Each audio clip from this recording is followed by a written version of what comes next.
Hello everyone, Jeff here. I'm in my kitchen this time, sitting at my kitchen table actually, because this is going to be, I'm going to try to keep this video as short as possible, but I kind of doubt it's going to be all that short because there's a lot that I want to show and talk about on this video. It's going to be covering, it's a Spin Zone video, but it's going to be covering, besides records, some comics that I pulled from my storage unit that I want to show you and talk about briefly, and some actual books as well, because one of my all-time favorite authors died yesterday, I think, yesterday or the day before, so I'm just going to show you a couple of his books and talk about him for a second, but that'll be at the end. So I'm going to start off with albums. This past week I actually was able to listen to several albums, and I'm just going to start talking about them right now. The first one being the brand new record from the record company. It's called All of This Life, and it's their second full-length album, I believe. Here's the back, and this just got released last week, and it just arrived. My wife actually pre-ordered this. These are all the lyrics. And I know I've talked about the record company before. They're a trio, obviously, as you can see on the back cover. It's just guitar, bass, and drums. You know, very basic musical accompaniment, but man, these guys really rock. They've got, they throw a little bit of that acoustic slide blues guitar in the mix, heavy bass. It's like modern day, like blues rock. So, if I always use the record company as an example of new music that kind of gives you hope for the future, especially if you like blues/blues rock. You know, there's some modern touches and affectations to it, but at its core, it's blues. So, yeah, I'm a big fan of these guys. I know they're playing here in Chicago, I think later. No, we're there at the end of June. I think sometime in July. But July is a bad month for me because I'm stuck working, because everybody's taking vacation. So someday I'll see these guys live. I would love to see these guys live. So highly recommend you check this out. I actually like this album just as much as the first one, if not maybe even a little bit better. I've played it all the way through like twice now. I'm probably going to listen to it a couple more times. It came with a download card, so I put it on my iPod. I know I'm old. I still use iPods. And hey, it's a 160 gig iPod Classic, and there's still a ton of space left on it, so I'm going to use it. It's way more than what my phone can do. So, but anyway. Highly recommended. Check these guys out. Stream it if you want to. Just take a listen to the record company. I think if you like blues rock type music, I think you'll like this record pretty well. Now, speaking of blues, and I posted some of these on Facebook. Like I think I posted the record company, and I know I posted this one as well. This is a compilation album that my wife surprised me with by Buddy Guy. It's called First Time I Met the Blues, and it's just a collection of his recordings from 1958 to 63. And you can basically see the songs there. Here's the back cover. I know this picture was the cover for I Was Walking Through the Woods, which was, I think that was a compilation album from the 60s of Buddy Guy's. And I don't know if the songs are exactly the same on that album as this one, but let me tell you, for real deal Chicago blues, you know, electric Chicago blues, this is the album for you, man. This is awesome. I could listen to this any day of the week and be happy. So, Buddy Guy from the 50s and 60s, yeah, I'm all for that. Another one I put on Facebook was the Genesis Live album that I showed that my buddy Anthony sent me as VCLT. I'm actually getting more into earlier Genesis, and this is still when Peter Gabriel was in the band. And there's only 5 songs on this record, as you can see, but boy, this is really great stuff. I never really paid attention to Genesis, you know, beyond like the 80s version when it was just the trio and Phil Collins was, you know, the leader of the band. And they made, you know, basically just pop music with a few slight proggy twists here and there, but this is just a whole different beast, and it's great stuff. And the more I'm listening to these albums, the more I'm getting into them, the more I want to dive deeper into their early catalog. So I've got the Wind and Wuthering album, which will get spun soon, and probably going to be digging a little deeper into early Genesis. And I know that there's a big fan base for the Peter Gabriel era, so I'll be I'm becoming a fan of that as well, easily.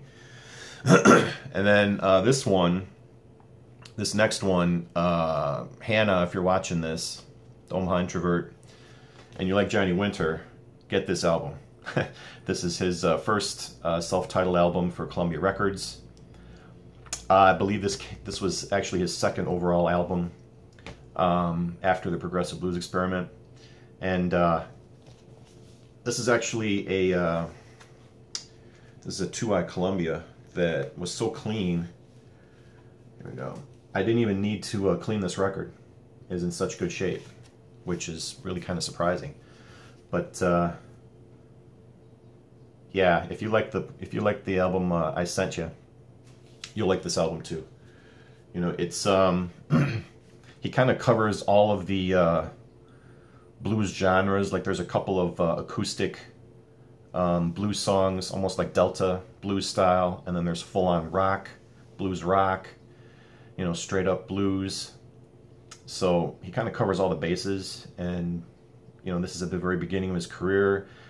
He is a kick-ass guitar player, as you already know, and the singing is, you know, the vocals are, you know, rough and ready, but they fit the music, and it's just a raw, loud, ass-kicking album. I don't know any other way to put it. So, yeah, the self-titled Johnny Winter album, his first one for Columbia Records. Get it. You'll like it, I guarantee. And this appears to be heavy on the blues records this time around, because I also got the new Buddy Guy album that just came out called The Blues Is Alive and Well. I'm totally jealous of my buddy Sean, who actually got his copy signed by Buddy Guy because he saw him live, which is awesome. I've seen Buddy live many times too, and I know he puts on a great show. And this album is... let me back this up. Here we go. This album is no different really from any of his other albums. It's fiery blues guitar playing. I'll show you the gatefold here. You got the country boy and city boy here, city buddy. But yeah, under his care, the blues is alive and well. Let me tell you.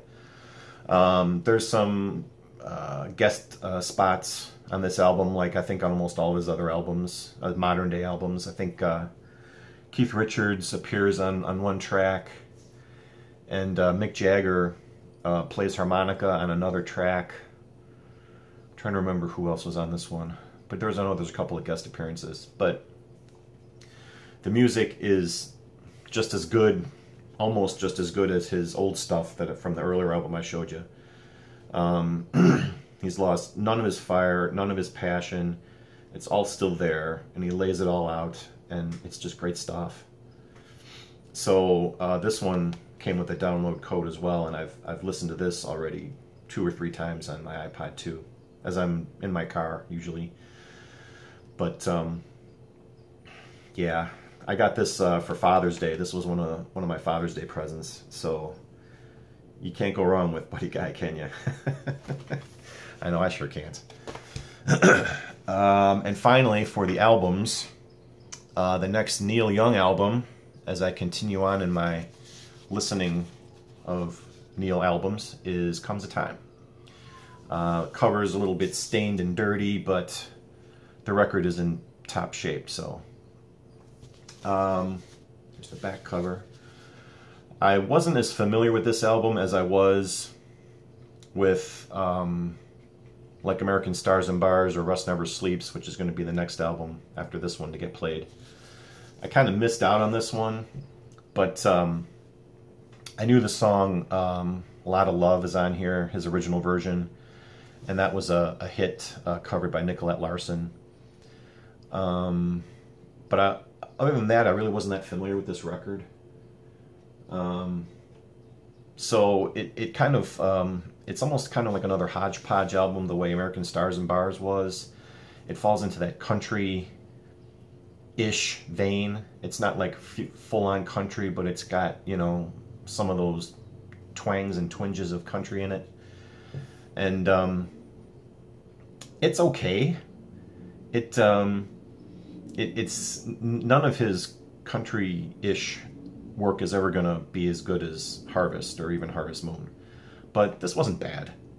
You know, I played this the other day. I actually listened to it on headphones, the headphones that I showed you, and it was just a perfectly pleasant album. There was nothing too striking or good or bad about it. It was just, you know, a pleasant listen. It's like, okay, you know, there's a few gems on here, but all in all, you know, there's probably better Neil Young albums out there.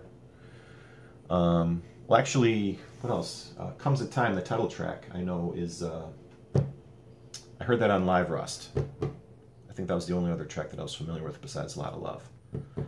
But it was fine. You know, I'm glad to have it in my collection. I'll probably listen to it a couple more times before I put it away for a while, so it was okay.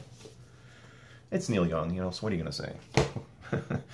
He's got such a large catalog that, you know, even albums you might not like, you can at least acknowledge that there's a few, you know, gem tracks on there. Okay,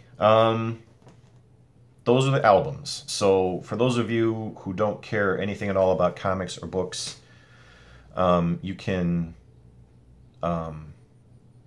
know that I'm done talking about records. So I'm just giving you guys warning.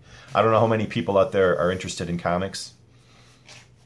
I've thought about trying to do like a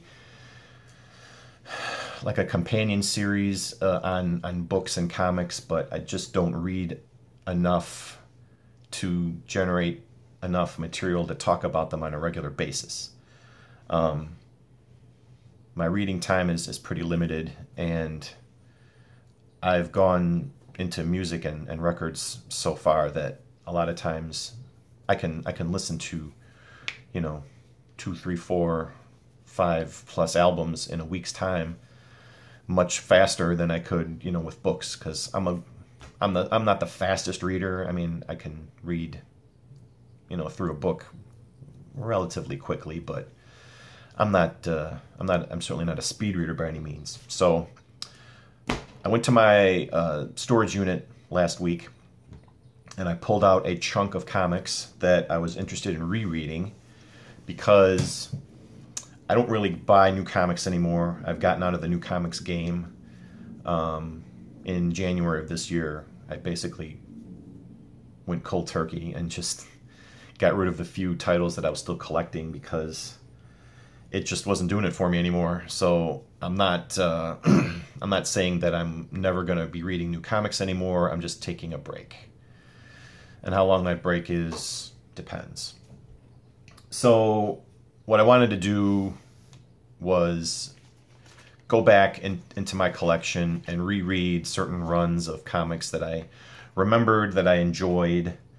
And I pulled out a stack this big of Uncanny X-Men comics. Actually, it's from this one here, which is number 166, up through this one here, which is 213. So this covers about like 2.5 to 3 years worth of the title from the early 80s, from like early 1983, I think, until like the end of 85 or into early 86. So this comic here, which is X-Men 167, this was where I started reading the X-Men and started collecting them on a monthly basis. I worked my way back to like number 162 in back issues. But it was from this one on where I started picking them up every month. And I stuck with X-Men until from 162 was actually the first issue of my run, and it goes all the way up to number 300. So it's one of the longer runs in my collection. It's certainly one of my most more enjoyable runs, as a matter of fact. Like I can comics are much more than records, but this happens with records too. They kind of serve as like guideposts in my memory. Like I remember buying this comic at the Paperback Trading Company, which was also sold comics, in like the early like winter of 1983, and I was in 7th grade. So, and these have already been reprinted, you know, in the Marvel Masterworks books that I showed way back. And you know you're getting old when comics that are like 35 years old are being reprinted and looked at as classics, because to me, I remember when this was brand new. And I reread this the other day, and it's just as good as it was when I remembered it. And for a 35-year-old book, I'm going to replace the bag and board on this, even though it's still in decent shape, just to make sure that it stays in decent shape. Yeah, what can I say? It makes me feel old, seeing this stuff reprinted and looked at as a classic. A lot of these comics had really great covers to them. Like Paul Smith was the artist for the X-Men during this period. He had a very brief run when I came on, and the stories here are pretty well done as far as the writing goes. Like this was the time for the X-Men before they became, you know, this monster franchise with multiple titles every month and movies and stuff like that. And when it comes to me talking about comics as memory guideposts, this one here, which is number 177, was the very first comic that I got and a pull list. I started, it's like a comic subscription service. Sometimes they're called pull lists, at the same store that I just mentioned, the Paperback Trading Company. So this was the first comic that arrived when I started my my subscription with them. Why do I remember this? I don't know. It's just one of those things, you know. And like this one, I remember this one here. This is X-Men number 180. I remember getting this, and this was also, it was bitterly cold. It was like right after the holidays in January, I think, of 84. And I just remember walking to the store to get this because I knew the new comics were in for the week, and this was there. and then this led into the Secret Wars miniseries, which, well, maxi series. It went for a whole year, where the X-Men disappeared, and then in the next comic they come back and they're all beat up and they're dressed slightly differently, and you don't know what happened, so you had to read through the miniseries, Secret Wars series, to find out what happened to them. But a lot of these comics I just remember, even though I've only read them like once. You know, like this one here, X-Men 185, where Storm loses her powers and she didn't get them back for a long time, even though she was a member of the X-Men and didn't have her weather control powers. And then you had special issues that were drawn by Barry Smith, like this one here, X-Men 186. These were kind of like standalone issues, but the artwork in this is fantastic, because you guys know how much I love Barry Smith. The covers, like I say, are fantastic on a lot of these comics, because John Romita Jr. had a pretty long run after Paul Smith on the X-Men, and it just this one here, X-Men 193, that's another cool cover. It was and then you had crossovers with like Secret Wars 2. This was really where Wolverine became, you know, the super popular character that he was. This was another Barry Smith drawing comic, Life, Death 2. And just the cover alone is really beautiful, isn't it? Oh, look at this one. And so I'm really looking forward to reading these again. Of course, here's X-Men 200, The Trial of Magneto. I know the costume, but what are you going to do? It was the 80s. Everyone was dressed weird in the 80s, weren't they? So yeah, it was just a fun time to read comics. And like this one here, this was another Barry Smith one. This led into his famous Weapon X series, talking about the origins of Wolverine and how he got his claws, and you know, the metal claws, adamantium. So there's another great cover. I just wanted to show these to you. I mean, like I said, it's been 35 some years since I've read them, so they're old comics, but it's not like I remember exactly what happened in all of them, so it's going to be kind of like a new read for me. And then, of course, this towards the end, this led into like the Mutant Massacre, which was like among the first of the, you know, this comic will change everything type of comics. You know, when people are supposed to die and whatever. And that's kind of where I cut it off with this one here, where he fights Sabretooth. It's where we learn, you know, about the relation between Wolverine and Sabretooth. So I'm going to be mixing this in with my other reading, and I just wanted to show these to you because I know there's comic fans out there, and I've got a ton of old books that I could show. But as far as reading enjoyment, I know the X-Men, Uncanny X-Men from like the early to mid 80s is pretty tops in my book. So I just wanted to show those.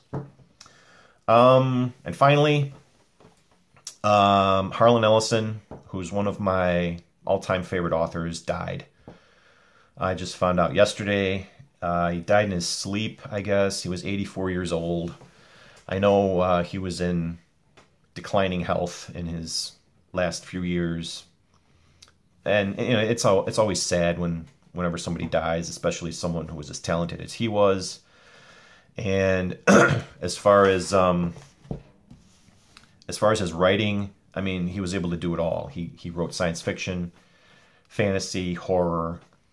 He wrote newspaper columns that were collected. He wrote a famous television review column in the late 60s called The Glass Teat. I mean, a lot of the stuff is dated, you know, but it still easily applies to today, that the ideas that he's putting across. I have a couple of books of his that are signed. I just wanted to show you. I've got this one here. It's called the Harlan Ellison Horn Book, and this was a collection of newspaper columns that he wrote in the 70s, and the name of it was the Harlan Ellison Horn Book. You can see I've got the I bought this one and I got it signed in 1995, so that was gives you an idea of how long I've been reading this guy. I first discovered Ellison through the Star Trek episode that he wrote, City on the Edge of Forever. And back in those early days, you know, before the internet, it was hard to find out about people and authors. You had to really search them out and put a lot of effort into finding out about them. And his books, Ellison's books, weren't readily available in bookstores the way other authors were. I mean, you know, you might find one or two, but the guy's written so many collections of short stories that never seem to stay in print. So the few books that I was able to find, I really enjoyed. I think Deathbird Stories was the first collection of his that I found, and that's got many, many classic stories in it. As far as I've seen him do like a book signing, and he would do like a talk before the book signing, and there was just as entertaining and funny and raucous as you could imagine from authors. You don't really think, you know, they're kind of like, you know, they're not really wild and crazy people, but Ellison was. And for this book here, this was actually a reprint series called Edgeworks that came out in the mid-90s. And in those very early days of the internet, on the message boards, I saw that Ellison was looking for a specific printing of the Beast That Shouted Love at the Heart of the World that I actually happened to have, or actually my old girlfriend did, so I talked her into sending it to him. And at a book signing, I bought this to replace that copy. And of course, I got this one signed as well, as you can see. But when I sent it in, he traded it actually for a book that he signed. So he actually sent me this back. It's a book called Alien Sex, and it's a short story compilation by a bunch of different authors. And he sent here's the this was his wife who put that little post-it on there. And then this was the story that Ellison had in this book, which he signed and personalized to me and my old girlfriend, who her name was Chris. So, but yeah, I've got many of his books, not every single one, but enough to fill up a shelf easily. And if you were just looking for like a one-stop shop of Ellisonia, it would be this book here called The Essential Ellison. This is the revised and expanded edition. Yeah, it's like 12 or 1300 pages long, but it's got just about every classic story that he ever wrote in it. You can see how thick it is. And it just, I know he wasn't really putting out any writing in the last years of his life, but still, it's sad whenever somebody that you really enjoy and admired dies. So I was kind of sad about that. Yeah, I would, if you haven't checked out anything by Harlan Ellison, I would recommend any of these books I showed, or you can just look them up online. I think Amazon has some of his books still available, either as an e-reader or a physical copy. So for just great writing and great ideas and great style, I would recommend checking out Harlan Ellison. He's influenced a lot of people easily that came after him. So I'm actually, a movie was made about him called Dreams with Sharp Teeth that came out about 10 years ago. I've got the DVD. I'm going to pull that out and watch it here in the next few days, just as a tribute. That would be another another good way to learn about them if you're able to track that down. I guess on Amazon you can rent it through Amazon, I think. Dreams with Sharp Teeth. That's a good one. So, yeah, this was going to be a long video. I know I'm already at 30 minutes, so I'm going to cut it off here. Thank you for liking, commenting, and subscribing. Thank you for making it all the way to the end if you have. Appreciate it. And as a reminder, you still have a little over a week to get into my 300 subscriber contest. And I will be drawing the winner for that shortly thereafter. July 8th is the deadline. So until then, I will see you all soon. Peace, and take care, everyone. Have a great weekend.